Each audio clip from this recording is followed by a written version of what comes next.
Os pontos de partida da autoobservação são os seguintes. Primeiro, não somos um. Segundo, não temos controle sobre nós mesmos. Não controlamos nosso próprio mecanismo. Terceiro, não nos lembramos de nós mesmos. Se uma pessoa diz, estou lendo um livro, e não sabe o que está lendo, é uma coisa.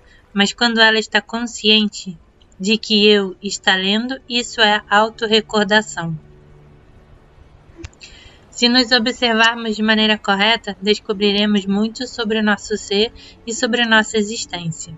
Em primeiro lugar, aprenderemos, de forma incontroversa, que tudo o que fazemos, pensamos, sentimos e dizemos é o resultado de influências externas e que nada vem de nós mesmos. Veremos e compreenderemos que, na verdade, nada mais somos do que autômatos, cujas ações são ditadas por estímulos externos.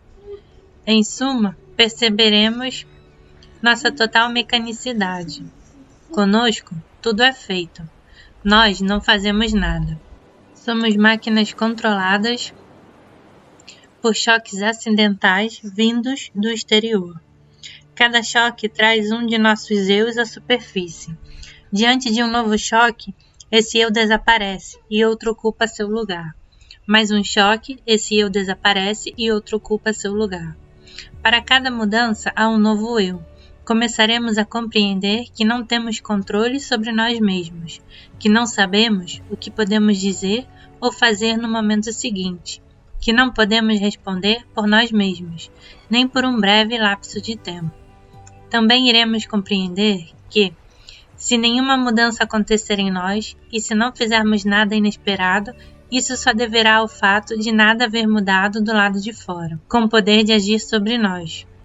Compreenderemos que nossas ações são totalmente determinadas por influências externas e perceberemos que não há nada estável e imutável em nós, sobre o qual possamos exercer algum controle, nem uma única função ou um estado invariável.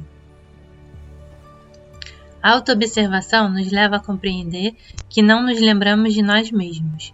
Esse esquecimento, isto é, nossa incapacidade de nos lembrarmos de nós mesmos, é a característica mais típica de nosso ser e a causa de tudo que há em nós. Isso se manifesta de várias maneiras.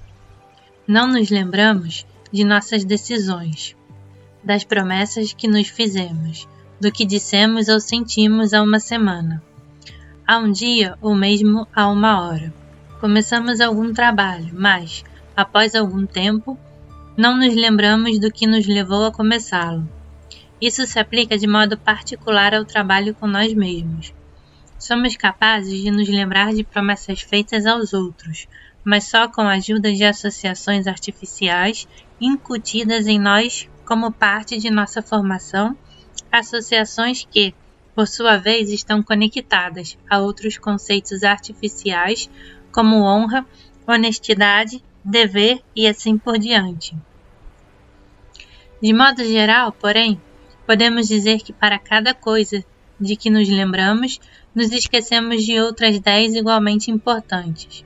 E nos esquecemos com particular facilidade de coisas a nosso próprio respeito, em especial dos registros mentais de impressões gravadas anteriormente. Não nos lembramos do que pensamos ou do que dissemos, e não nos lembramos de como pensamos ou como dissemos. Alguém dizer que não se lembra de si mesmo é, acima de tudo, admitir que não se sente ou não se percebe, que não tem consciência de si mesmo. Conosco, a observação acontece assim como nossa fala, nosso pensamento ou nosso riso acontece. Não sentimos ou não percebemos o eu, como em eu observo, eu percebo, eu vejo. Tudo é percebido, é visto. A fim de podermos nos observar de fato, precisamos antes nos lembrar de nós mesmos. Observações sem autorrecordação são inúteis, pois não nos incluímos em nossas observações. Ao mesmo tempo, a autorrecordação é difícil e exige muitas coisas além de um esforço consciente. De fato, se trabalharmos conscientemente, não iremos nos lembrar mais de nós mesmos, e sim menos. É necessário nos observarmos de maneira diferente daquela com que nos observamos na vida cotidiana. Precisamos adotar uma atitude diferente da anterior, uma postura interior diferente. Buscamos conhecimento, ou seja, conhecer. Mas o que tivemos até agora não é conhecer. É apenas a coleta mecânica de informações nas quais nossa cognição não é a nossa, mas apenas a função do que acontece em nós. Por exemplo, durante uma palestra, uma pessoa ouve com a mente e a outra ouve com o sentimento. Quando lhes pedem para repetir o que foi dito, cada uma irá recontar a história à sua própria maneira, de acordo com seu estado interior naquele momento. Se, uma hora depois, a primeira pessoa ouve algo desagradável e a segunda está envolvida na solução de um problema de matemática, a primeira irá repetir o que ouviu com matizes emocionais e a segunda o fará de forma lógica. Isso porque apenas um centro está funcionando, neste caso, o do pensamento ou do sentimento. Precisamos aprender a ouvir de outra maneira. O conhecimento que acumulamos até agora é o conhecimento de um centro, um conhecimento sem compreensão. Quantas coisas conhecemos e compreendemos ao mesmo tempo?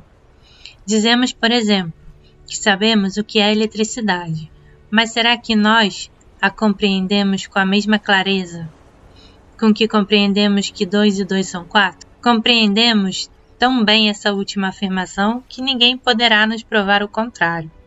Com a eletricidade, porém, é diferente.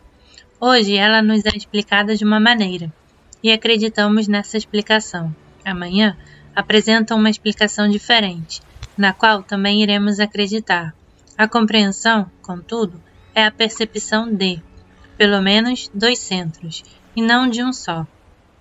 Existe uma percepção mais completa, mas no momento já será suficiente se conseguirmos fazer com que um centro monitore o outro. Quando um centro